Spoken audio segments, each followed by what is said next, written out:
ఈ నోటిఫై అవ్వకపోవడం వల్ల చాలా మంది రైతులు ముందుకు రావట్లేదు, అది సజావుగా సాగట్లేదు అనేది ఒక పాయింట్. వీళ్ళు చెబుతున్నది ఏంటంటే, ఇప్పుడు మీరు అన్నట్టు మళ్ళీ రేపు పొద్దున్న ఎవరైనా వస్తే దీన్ని మార్చకుండా, అంటే ఎవరైనా వస్తే అంటే జగన్ వస్తాడేమో అనే డౌట్, ఒక భయం వల్ల కూడా ఇమీడియట్ గా దీన్ని పట్టాలు ఎక్కించాలనుకుంటున్నారా? అంటే యాక్చువల్ గా సింపుల్ లాజిక్ ఏంటంటే, పరువు పోయే వ్యవహారం. మొన్నటిదాకా ఇంతకు ముందు రాజధాని ఎక్కడ అంటే ఎక్కడుందో లేకుండా చేశారు 5 ఏళ్ళని తిట్టారు.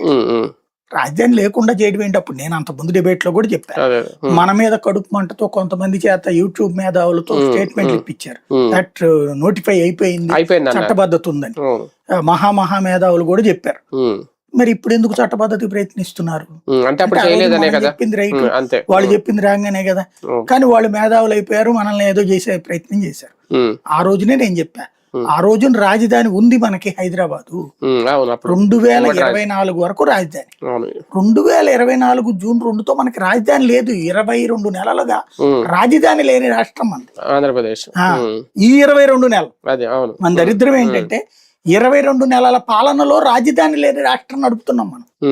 ఏమన్నా అయ్యిందా? నడిచిపోతుందిగా పాలన. వెలగపూడే, తాడేపల్లి, ఉండవల్లి. ఇదివరకు ఇదే మాట చెప్తే ఏడ్చారు, ఇప్పుడు లేదని ఒప్పుకుని చట్టాన్ని తెస్తున్నాం అంటున్నారు. దెన్ ఫైనల్ కదా, ఇప్పుడైనా చట్టం తేవడానికి తొందర పడకపోతే